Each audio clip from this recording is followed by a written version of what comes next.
Hi everyone, it feels like ages since I've done a haul. Today I'm doing a Superdrug haul and I should have an e.l.f. haul coming up as well, either the next video or the one after.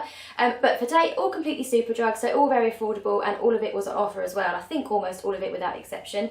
So I'll start with this. This is a collab dry shampoo. It's the extreme volume version. They have like a standard version as well, which I haven't tried. I've always gone for the extreme volume. This is hands down the best dry shampoo I've tried. I'm going to stick with this from now on. I tried it, loved it, carried on trying a few others out as well, nothing compared, so I'm going back to this every time. If you don't know, it's the one that Ruth Crilly, who is a YouTuber and blogger, has created from A Model Recommends, and she has a range of different colours, so they're different scents, and as I say, the extreme volume range and the normal range. I think for this size, which is pretty standard size, 200 mils, it's normally £5 or £6. Superdrug are doing a half price offer on all of these. I wish I got more than one now. This is the first time I've tried the Monaco fragrance. It's kind of, if I can remind myself, yeah, it's like a really fresh fragrance. I've tried the London one, which is more sort of spicy, the Tokyo one, which is quite floral as well, but yeah, I would get any of these. It is, the reason I love it is it really absorbs the grease without being too chalky, and it doesn't get lots of white residue in it, yet it feels quite gritty, which is obviously important if you want some volume. So yeah, love this, highly recommend this. I've got my sister onto that as well. She swears by it and doesn't use anything else. Everything else, what have I got? Makeup. No, let's do this next. This is the Lottie Soap Star Solid Brush Cleanser.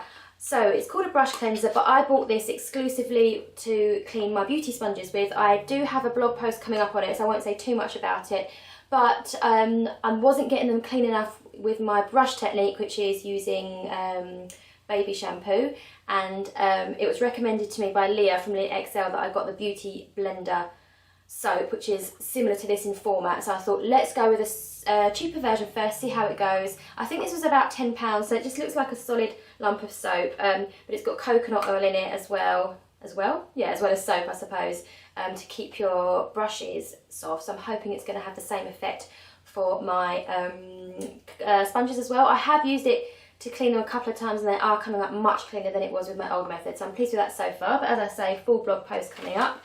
Everything else that is left is makeup, and it's 3 lots of Revlon things and 1 Rimmel. So I'll start with the Rimmel. This is the Rimmel Super Gel, yeah, Rimmel London Super Gel Top Coat.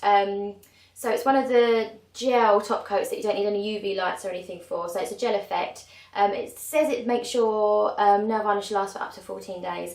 It was £4.49, so reasonably inexpensive considering it's one of the gel ranges. Loving it so far. I've used it a couple of times. I've got it on top of my nails. These are, I reckon, about 8 days old.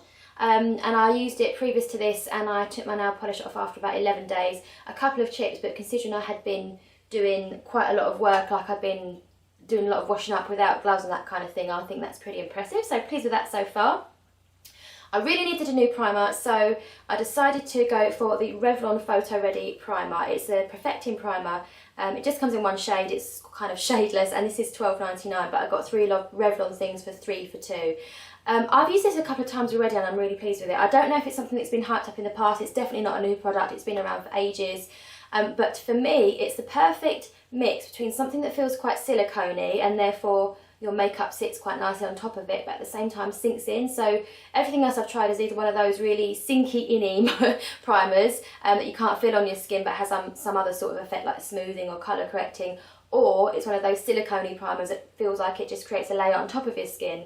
This to me is kind of a mixture between the two so far, and I'm liking the way that my makeup's looking, having used it underneath it, you know, by the end of the day. So pleased with that so far.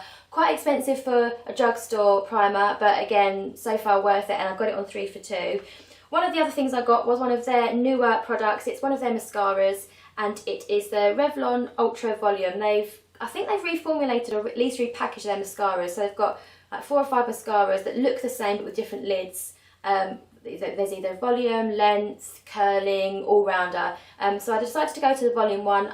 For the volume one, I had my friend's wedding in mind because she was saying to me the other day that she wants to find a volumizing mascara because she's got lovely long lashes but needs volume, and I said to her, make sure it's waterproof if it's for your wedding. So I thought I'd give this one a go and see what it's like.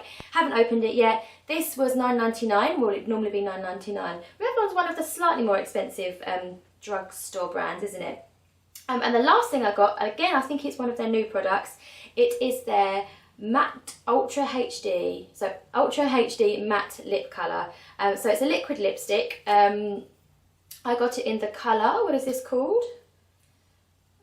Flirt, which as you can see is a coral colour. I decided to go for coral because coral is a lip colour that I love, and I have got a few liquid lipsticks and I've got them in like berries, reds and nudes so far, so I thought this would be different for me. It is a gorgeous, gorgeous coral colour. I mean, I love the colour. And as for the formula, it smells really fruity. One of the things about liquid lipsticks on the whole is they have a horrible chemically smell. So this smells really nice. I don't know how they've managed that. And it dries down to a lovely matte formula, but it does feel quite moisturising. I haven't worn it yet, but I swatched it and I've tried it out on my hand a couple of times. So it does feel nice. I'm hopeful for that. Let me know if you've tried those. I just got that on my pyjamas, never mind. Let me know if you've tried those and how you're getting on with them. They had quite a range of colours. They had a nude, standard really, nude, red, berry and a purple one as well, I think, but don't quote me on that. So that's everything from this haul. I hope you've enjoyed it. Give it a thumbs up if you had. Stay subscribed for weekly videos, particularly if you want to see another haul, because I've got another one coming up, as I said. And I will see you next time. Bye.